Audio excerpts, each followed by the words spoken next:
Before we start talking about that, let's consider the notion of aging. And is there one factor that predicts how well you'll age? Well, when research began on aging, this question was kind of a tough one. And there's, of course, many variables stemming from both nature and nurture that contribute to someone's ability to age gracefully. That's why the scientific community was both intrigued and very cautious when a group of researchers uncovered a powerful environmental influence. One of the greatest predictors they discovered of successful aging is the presence or absence of a sedentary lifestyle.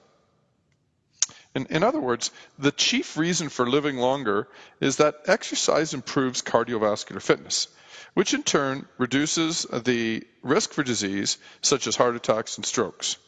But researchers wondered why people who were aging well also seemed to be more mentally alert, and that led to a second question was about being more mentally alert. Just about every mental test possible was tried, and no matter how it was measured, the answer was consistently the same: yes. A lifetime of exercise results in sometimes astonishing elevations in cognitive performance compared to those who are sedentary. Exercisers outperform couch potatoes in tests that measure long-term memory, reasoning, attention, and problem-solving skills. The same is true of fluid intelligence tasks, which test the ability to reason quickly, think abstractly, and improvise off previously learned material in order to solve a few new problems. Essentially, exercise improves a whole host of abilities prized in the classroom and at work. So you might be wondering, okay, well, what about people who aren't elderly? The reality is the research is less profound. It thins out a little bit. But there was one study with British civil servants between the ages of 35 and 55. We're talking 10,000 participants in this study, and they were graded on their activity levels of low, medium, and high.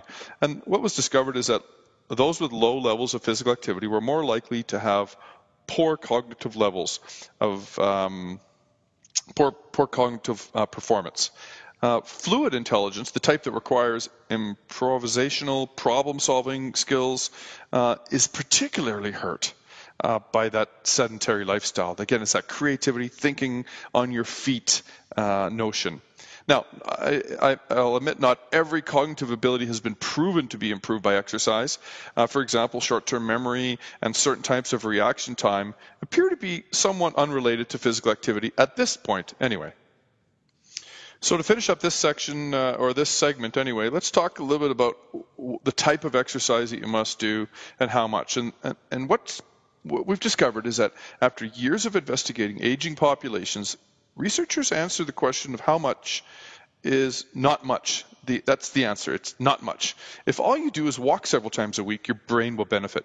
Even those people that are most sedentary, who just while sitting fidget a little bit, are gaining some sort of advantage. We're studying this actually at Mount Royal with one of my colleagues, Dr. Trevor Day, and I are looking at something called NEAT, exercise activity thermogenesis, and it really is based on the premise or the premise of nudge theory. Nudging means getting people to do something that a little bit more intense than what they are currently doing. So nudge theory would take you from sitting to fidgeting, for example, and moving a little bit, doodling, and maybe getting a little bit of motion in your knees or your elbows or whatever. From fidgeting to standing, and thus the work with the sit-stand desks, or the idea of getting up and getting moving and breaking up your day, if you will.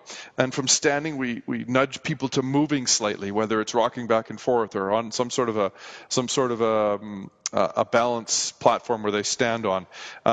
From moving, then we can get people walking, and that whole premise is intended to just get people reducing the amount of sedentary behavior they have. Now, in the lab, what we know is that the gold standard appears to be unconditionally aerobic exercise.